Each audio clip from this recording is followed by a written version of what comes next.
বিবাহের উদ্দেশ্যে হিন্দু মেয়ের সাথে প্রেম করা যাবে কিনা। আল্লাহ রাব্বুল আলামিন কোরআনে কারিমে বলেছেন, ওয়ালা আমাতুম মুমিনাতুন খায়রুম মিন মুশরিকাতিন, ঈমানদার নারী সর্বাবস্থায় মুশরিকা নারীর চাইতে উত্তম, শ্রেষ্ঠ। ইসলাম কোন মুশরিকের সাথে বিবাহকে হালাল করে নাই, হারাম রেখেছে। তো এই জন্য কোন মুশরিকের সাথে বিবাহ বন্ধনে আবদ্ধ হওয়া জায়েজ নাই। মুশরিককে যদি আপনি বিবাহের নিয়তে প্রেম করেন, তাহলে সেক্ষেত্রে ওই যে কোরবানের নিয়তে গরু চুরি করার মতো হবে আর কি। কোরবানের নিয়তে গরু চুরি করা বুঝুন তো, যে একজন গরু চুরি করতে গেছে, গরু চুরি করে নিয়ে আসছে, কেন? আমার নিয়ত ভালো, কোরবানের নিয়ত করে চুরি করছে, এই চুরি হালাল হবে? বিবাহ বহির্ভূত রিলেশন, সম্পর্ক হালাল না হারাম?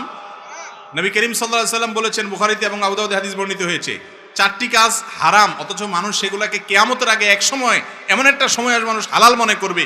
তার ভিতরে একটা হলো এই জিনা, আল হের, জেনা, ব্যভিচার, বিবাহ বহির্ভূত সম্পর্ক। এটাকে দোষী কিছু মনে করবে না, যুবকরা এখন এটার নাম বিএফ জিএফ দিয়ে এটাকে নর্মাল করে ফেলছে, অথচ এটা আল্লাহর জমিনে সবচেয়ে বড় ডেঞ্জারাস অপরাধগুলোর মধ্যে থেকে একটা অপরাধ, হারাম, জেনা।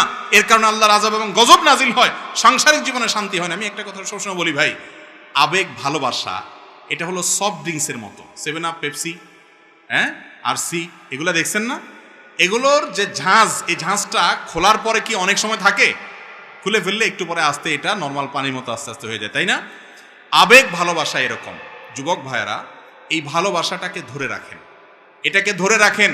বৈধ ভালোবাসা যখন বাসার সুযোগ আসবে, আল্লাহ যখন স্ত্রী দিবেন, তখন এই ভালোবাসাটাকে নিবেদন করবেন, এনজয় করবেন, লাইফটা হাসি খুশিতে কাটাবেন, হ্যাপি থাকতে পারবেন।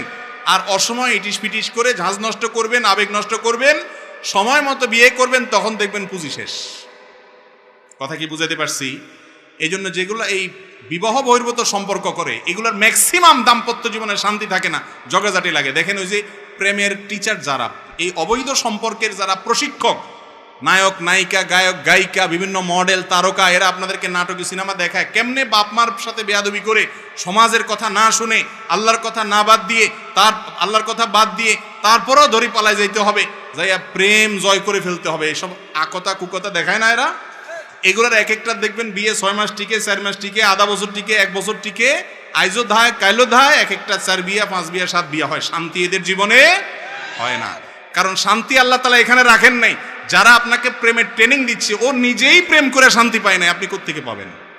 এই জন্য বিবাহ বহির্ভূত সম্পর্ক করা যাবে, হিন্দু হোক আর মুসলমান হোক, কারোর সাথে করা যাবে। কোনো হিন্দু মেয়েকে আপনি দাওয়াত দিয়ে ইসলামে আনতে পেরেছেন, তিনি স্বেচ্ছায় ইসলাম গ্রহণ করেছেন, তারপর আপনি তাকে বিবাহের প্রস্তাব দিয়ে বিবাহ করবেন। বিবাহ বহির্ভূত কোনো ইটিস পিটিস করবেন না। আল্লাহ তাআলা আমাদেরকে হারাম থেকে বেঁচে থাকার তৌফিক দান করুন। এটার জন্য কলিজা লাগে যুবক, কলিজা। এটা সবাই পারে না। সমাজের সব নষ্টামির দিকে চলে যাচ্ছে, আমি একা স্রোতের বিপরীতে চলবো, এর নাম মুসলমান। জান্নাতে বেশি মানুষ যাবে না জাহান্নামে বেশি মানুষ যাবে? জান্নাতে বেশি লোক যাবে না জাহান্নামে বেশি লোক যাবে? জান্নাতে যাওয়া লোকের সংখ্যা কম। সব যুবক জিএফ নিয়ে ঘুরে, আপনার কোনো জিএফ থাকবে না, অপেক্ষায় থাকবেন হালাল স্ত্রীর জন্য। সবর করবেন, ধৈর্য ধারণ করবেন, নজরকে হেফাজত করবেন, সবাই একদিকে, আপনি আরেক দিকে।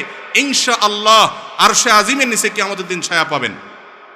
7 শ্রেণীর মানুষ ছায়া পায়, তার মধ্যে ওই যুবক, যে যুবক তার যৌবনকে কালিমা লাগায় নিয়ে আল্লাহর ইবাদতে কাটিয়েছে। চেষ্টা করবো তো ইনশাআল্লাহ।